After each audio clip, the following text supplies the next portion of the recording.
The text today, it's a very good one that I had read it before, but I never really realized and understood the real deep meaning of what I was reading. I would say that basically 90% of what I have read in the New Testament and Bible, I didn't fully understand probably until now, but this one was really important specifically for myself. And I hope to share with you guys one of the ways of understanding. We're gonna read this quick section. We're gonna dig like a trench in layers. We go deep and deep and deep. But be mindful that there's so many different ways to dig this hole in different directions, because they're so rich in different perspectives. But I'm gonna keep holding one basically because that's what I can support now. So the parable is the better part or the good portion. It's a section when Jesus and the disciples, they are traveling to Jerusalem and they stop in Bethany, house of Martha, Mary, and Lazarus. Very close circle of friends of Jesus. So, the Bible says, Luke 10:38-42, at the home of Martha and Mary, as Jesus and his disciples were in their way, he came to a village, Bethany, where a woman named Martha opened her home to him. She had a sister called Mary, who sat at the Lord's feet listening to what he said. But Martha was distracted by all the preparations that had to be made. She came to him and asked, Lord, don't you care that my sister has left me to do the work by myself? Tell her to help me. Martha, Martha, the Lord answered, you're worried and upset about many things, but few things are needed, or indeed only one. Mary has chosen what is better, and it will not be taken away from her. That's it. As a very good Jesus teaching learning, quick, small, and really deep. When I was studying, preparing this, I have raised some questions to myself I'm going to raise and share with you guys that we can reflect. What does this parable from the New Testament tell us in the real deep meaning? Not this superficial meaning of someone that is busy with something and didn't give Jesus the attention they're supposed to be doing. Who is Martha and who is Mary? Not the persons, but what they represent to us. With which of them we connect. What was the role in the context of this history? Who identifies more with Martha and who identifies more with Mary? And I can say straight away, 90% of the time, I'm probably Martha. Busy with a lot of things that I think it is important to my life. But I can acknowledge that sometimes I'm Mary. Sometimes I'm really hard with myself, so I need to be a little bit more kind. And I need to, I can say that sometimes I'm like Mary. But 5%, 10%. So going a little bit, I just want to give a bit of background. So every time we take a small section from the Bible, New Testament, it's something that I've learned studying for a bit of time, is that we need to have a background. It's not fair if you grab a piece of paper with a history, 5 statements of history, without a background with something that was written 2,000 years ago, okay? So first of all, Martha, Mary, and Lazarus, they were close to Jesus, which means they knew Jesus. They knew Jesus was the Messiah. And why I'm giving this background, because that's going to translate at the end what this can represent to us. So Martha and Mary, especially now in this history here, they knew Jesus.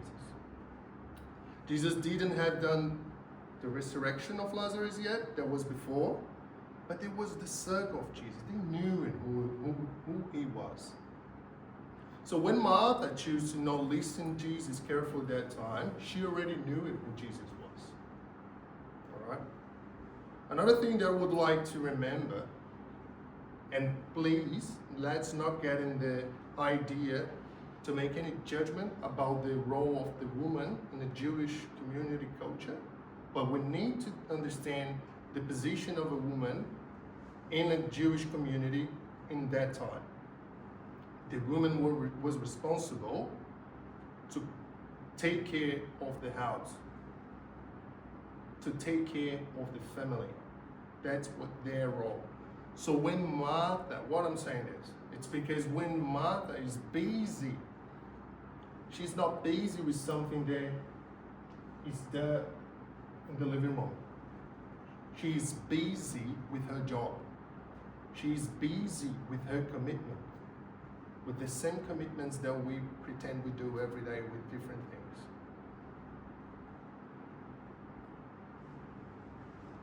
So, saying that,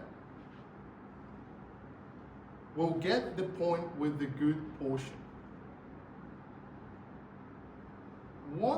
Let's start with Martha. I think that's the easiest way to go. Jesus said, Martha, Martha. The Lord answered, you're not worried and upset. You're worried and upset about many things, but few things are needed, or indeed only one. What do we understand that Martha represents to us? I will start.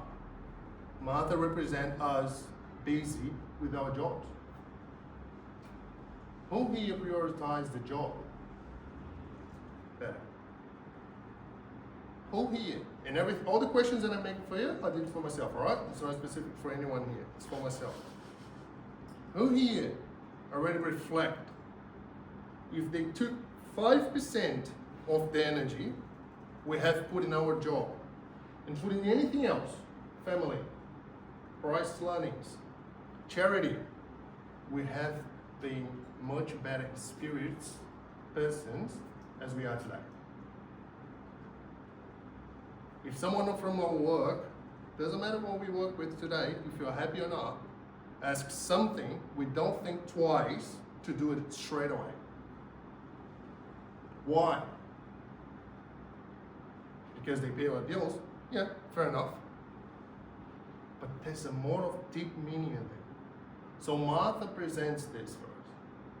Because that's her job. When someone's in her place, she's committed with her responsibilities.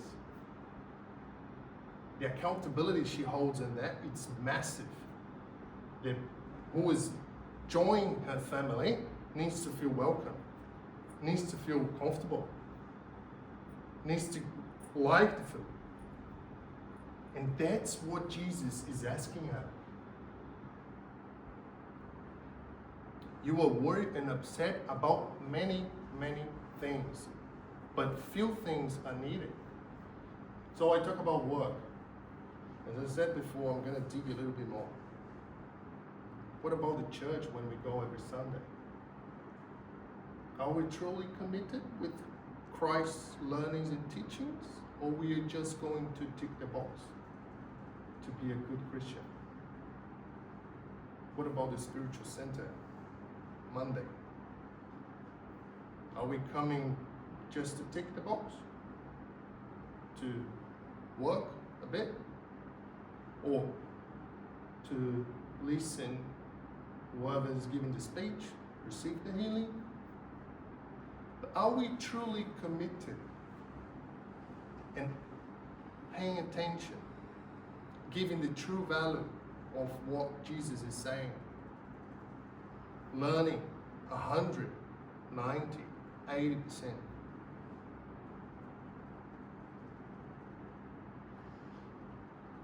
Daniel, are you saying that we need to leave, or we should leave everything behind and follow Jesus and do whatever Jesus told us to do, like a disciple at a time.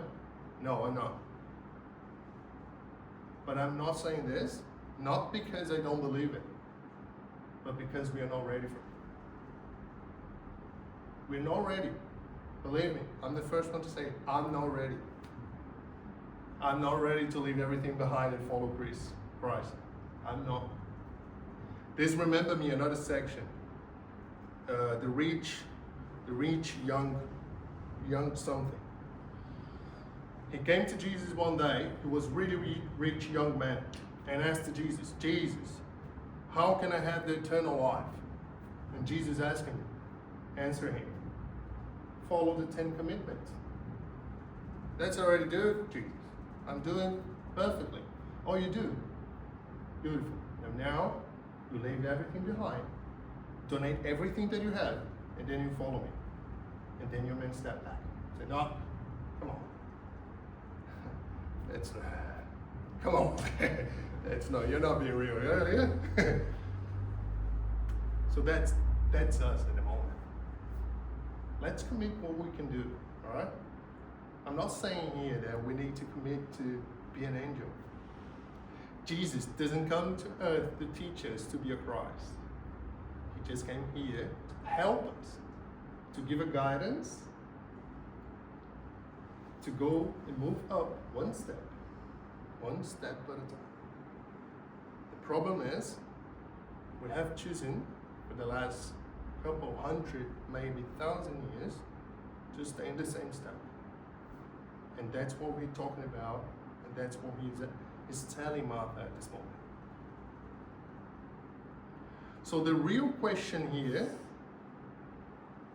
it's not about the work or whatever we are doing, but the purpose that we're putting behind this action.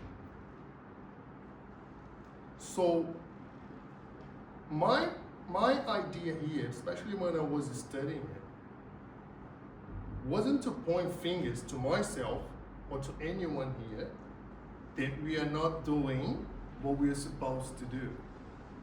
My point here, in all this introduction, was to ask, why are we not doing this? Why? What is stopping us to do this? What is holding us? I don't know if you guys feel like that. I feel that, I really feel that sometimes I feel something holding me to take this step, holding me to say no, holding me to choose the family, holding me to read a good book, or to read, not understand, and get back and read it again, holding me to put in action what I have been studying for many years. Because studying one thing, put in practice, is the most important thing. So why? So not why why Martha choose to not listen to Jesus like Mary did? So before we go into this why question, let's think about Mary. So Mary, she's Martha's sister. She was raised by the same family, which means the same values. They have been teaching the two kids on the same way, like siblings that we raise in the same way. You're doing that way, you're doing that. And why she has developed that. And Mary, in the whole Bible, she has a figure that's really, you don't find anyone else, like anywhere, or anyone. It's not Mary, mother of Jesus. She represents the full love and commitment with the Son. This Mary here represents a love that no one has so far, because she stays on Jesus' feet and just watching him. Doesn't matter what was happening at that time. She has a lot of tasks and responsibilities by the society, by the culture, but she chose to stay there. And she chose to stay there when nobody believed Jesus was a Christ. And then you're gonna tell me, that's easy to say, because if I have Jesus in my living room, of course I'm gonna sit on the Jesus feet and stay there, taking some notes, making some questions. Hey, do you know that? Why? But Jesus, he's not going to connect with us on that way. He's not going to sit in our living room. He's not going to come to us and talk to us. We're not going to dream with him. Well, at least 99% not going to dream with him. But he's going to act in our lives in different ways. Through people, through challenges. I read yesterday a man saying, Jesus and God talk to us on the worst moments of your life. Not because they're punishing you, it's because they're giving you the opportunity to make it different. Especially when this problem is repeating and repeating and repeating and repeating and happening again. It's because we didn't learn yet. It is happening again in different circumstances, but the same purpose behind the problem is the same. So let's get back again. Why?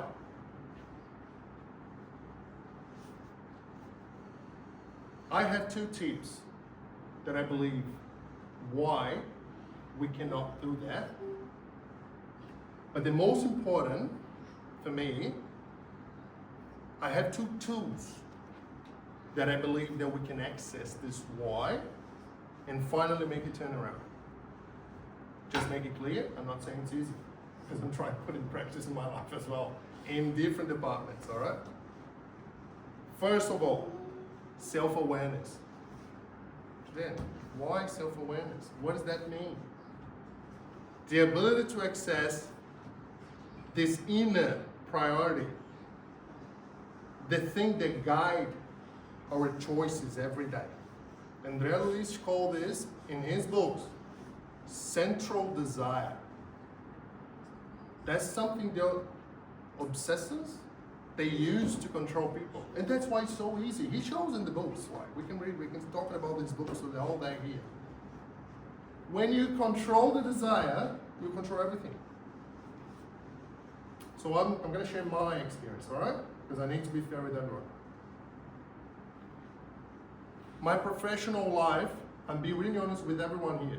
My professional life, for the last 10 years, have been guided by financial guided choices.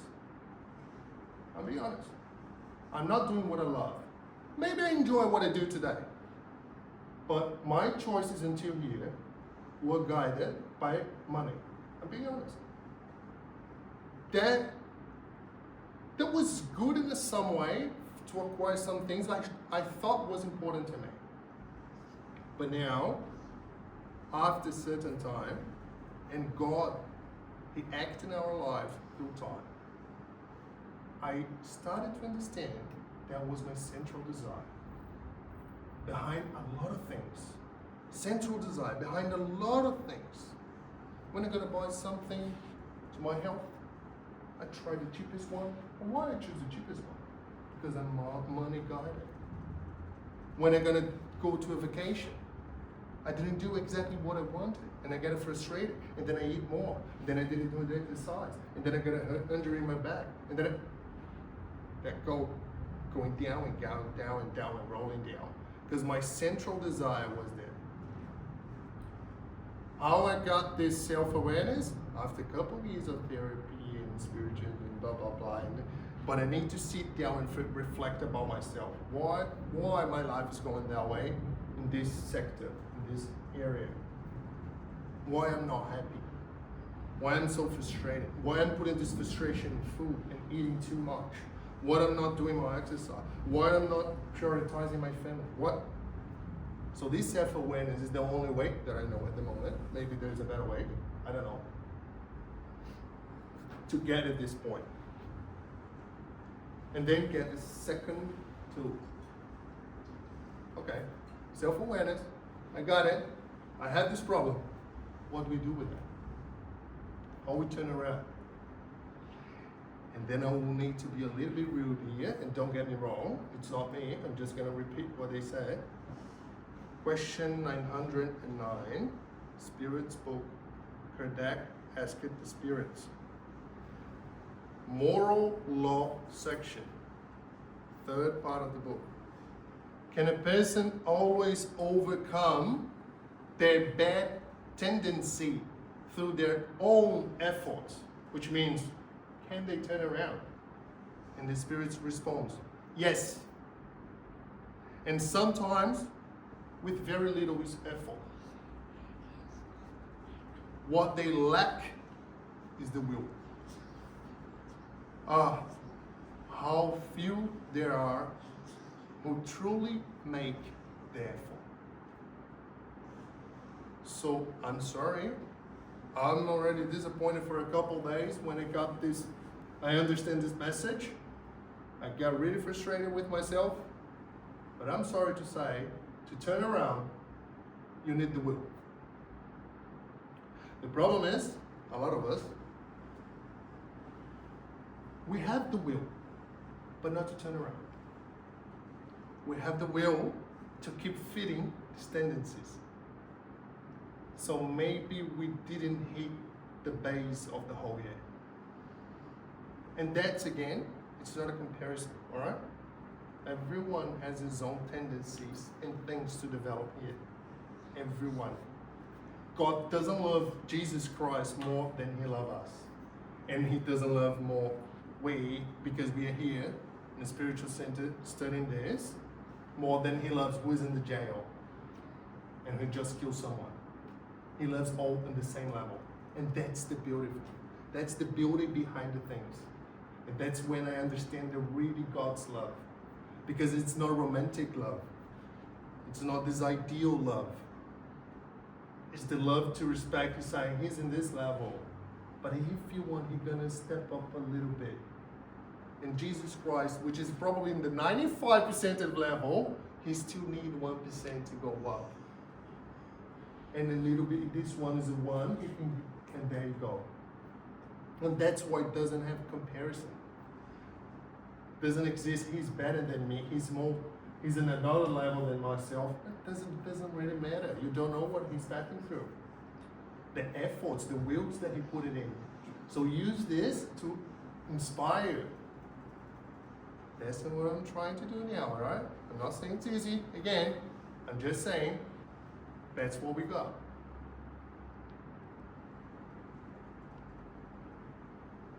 So the biggest two messages for me,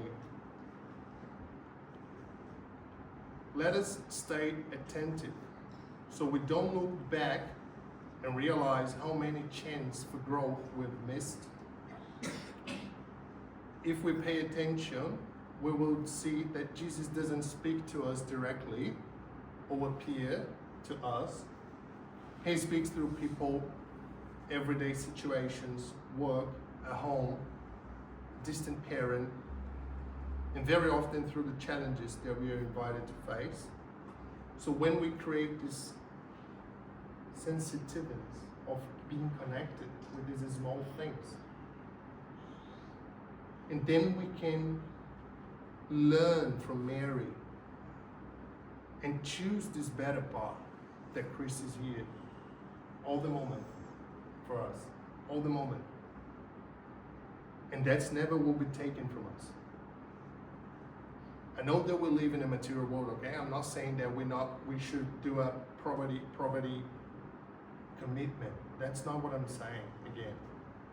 I'm just saying, what is guiding us behind this? Let's reflect about it. I've been reflecting this. My wife is here to say if it's not true. Because I've been talking to her for the last couple of weeks about this. Before we received that opportunity to talk about this. And again, that's not a comparison. I'm not saying it has to say now and not about money. Maybe someone here have another priorities, different ones for other things. Just reflect, just think about it. What is guiding us behind the scenes of the moment? When we make small choices and the big ones. When we are aggressive on the traffic. When we are not polite to someone. When we react randomly to someone. When we say something that we regret. What is guiding us? Is it pain? Is it frustration? Is there ego? Is what? Let's just reflect. And after we reflect, we can start working, turn around, and say, what can I do to change? And then we'll start step by step, get a little bit more close to Mary in that step, in that stage, and take these learnings for the rest of the life. Alright? That was it. Thank you very much for everyone.